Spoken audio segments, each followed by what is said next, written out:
Olá pessoal, tudo bem?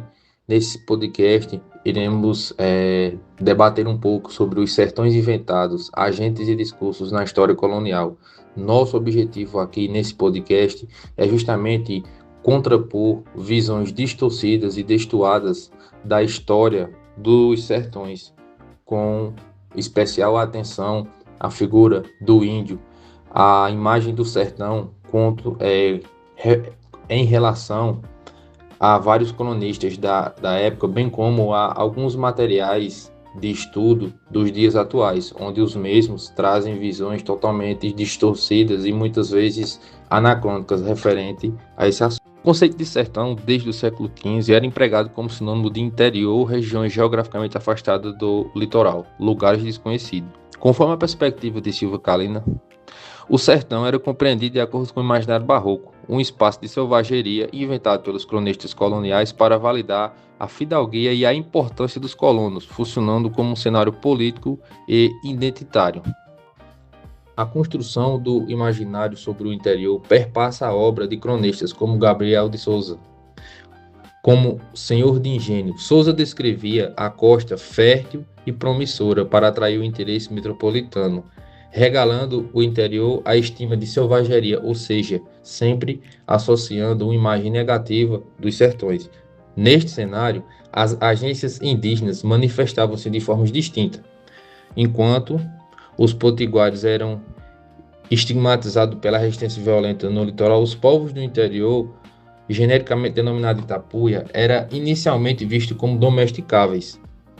Porém, essas pessoas resistiram veementemente à tentativa de colonização, bem como à tentativa de tomarem suas terras. Ou seja, aí havia uma visão de que o índio poderia ser domesticado, só que nem todas as tribos tiveram esse pensamento. Muitos resistiram bravamente à expansão dos sertões.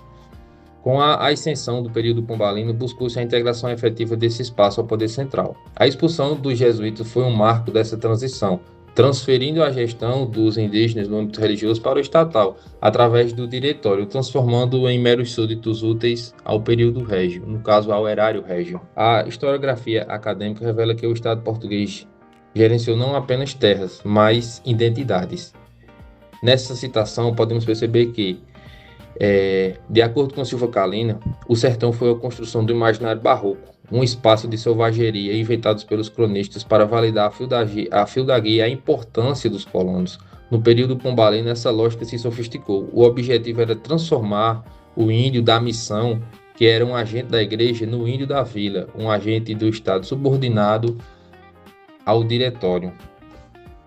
Quando comparamos os materiais didáticos, nota-se que Maria Januária Vilela Santos, 1990, apresenta uma visão onde os indígenas perdem sua cultura e desaparecem do litoral, tratando os colonos como exploradores. Por outro lado, Gilberto Coutrin, 2009, aborda de forma mais direta a brutalidade e a escravidão referente às guerras justas.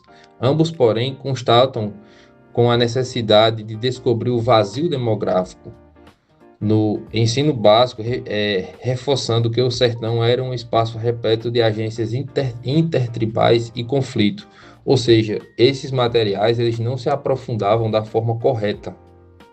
Como podemos perceber, as guerras justas eram justamente uma forma do Estado adentrar nessas terras indígenas com o objetivo de tomá-las. Então, eles usavam esse contexto de guerra justa para justificar a violência e a selvageria com relação a essas tribos. Então a gente percebe que esses materiais eles são bastante rasos, o que gera de certa forma bastante dúvida em quem está absorvendo. É fundamental que o ensino de história supere estereótipos que apresentam o Nordeste como um espaço estático ou parado no tempo.